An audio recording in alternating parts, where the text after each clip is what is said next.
Over to the U.S. now, where President Donald Trump says he's blocking nearly $5 billion in foreign aid already approved by Congress, setting up a potential showdown with lawmakers. The White House says the cuts, which amount to $4.9 billion, target funds from the State Department and USAID and will prevent fraud and waste. Democrats call the move illegal and warn it could push the U.S. government toward another shutdown in September.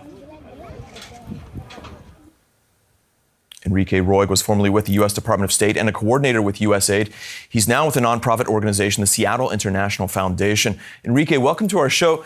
There appear to be two issues here, the purpose of this funding and the way in which it's being cut. So let's start with the money itself, $4.9 billion. Help us understand what this money was intended to do. Sure. Well, first of all, thank you for the invitation. And so, this funding was meant to provide support for peacekeeping operations, for development assistance to support democratic allies. It was also funding for humanitarian assistance. So, essentially critical funding at this moment that's going to be obviously revoked. But the main concern here is that it's potentially unlawful, and this also is going through a litigation process here in the courts. So we'll see whether this actually goes through or not. But I think the major concern also is that it potentially creates more tension in the Congress here, particularly as we're facing a deadline of October 1st in terms of the negotiations and a potential shutdown.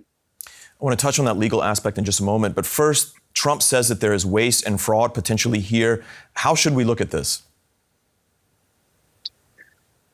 Well, first of all, of course, we need accountability. Nobody wants taxpayer dollars wasted. But the reality is that U.S. foreign aid programs have always been the most scrutinized and audited in government, right? So the bigger story here is not fraud, it's actually effectiveness. Foreign aid has saved millions of lives from HIV/AIDS. It's prevented mass migration crises, and it's also supported democratic allies. So from my perspective, cutting it undermines American interests more than it tackles waste. If we really want to talk about waste, let's talk about Trump's big, beautiful bill, which is actually going to add $3 trillion to the national debt, right? So foreign aid at $5 billion in terms of this recession is not a huge amount of funding. Let's not forget that foreign aid is actually only 1% of the total national budget. All right, that big, beautiful bill being the tax and spending bill that Trump approved recently after Congress approved it. You already said this. The bigger issue here might be that Congress has already made the decision to dedicate that money, which typically leaves it out of presidents' hands. Is Trump's maneuver actually legal?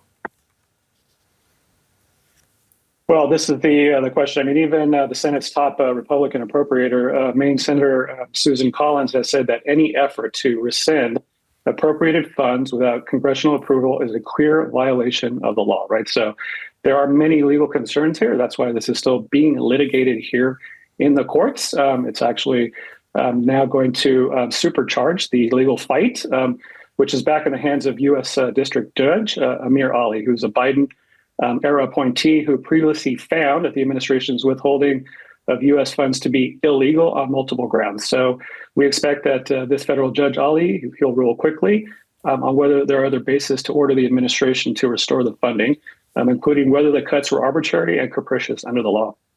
Does Congress have any other recourse in this fight outside of the courts, essentially? Well, this is a challenge. This is why we, suspect that it's going to create more tension overall with regards to the budget negotiations that are going to be taking place. And so, the potential showdown here that the government will be actually closed down is very real because of this type of action that's being taken.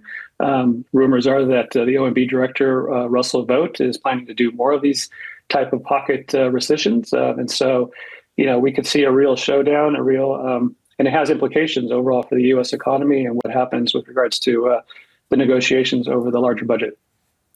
All right, that's Enrique Roid with the Seattle International Foundation. Enrique, thank you.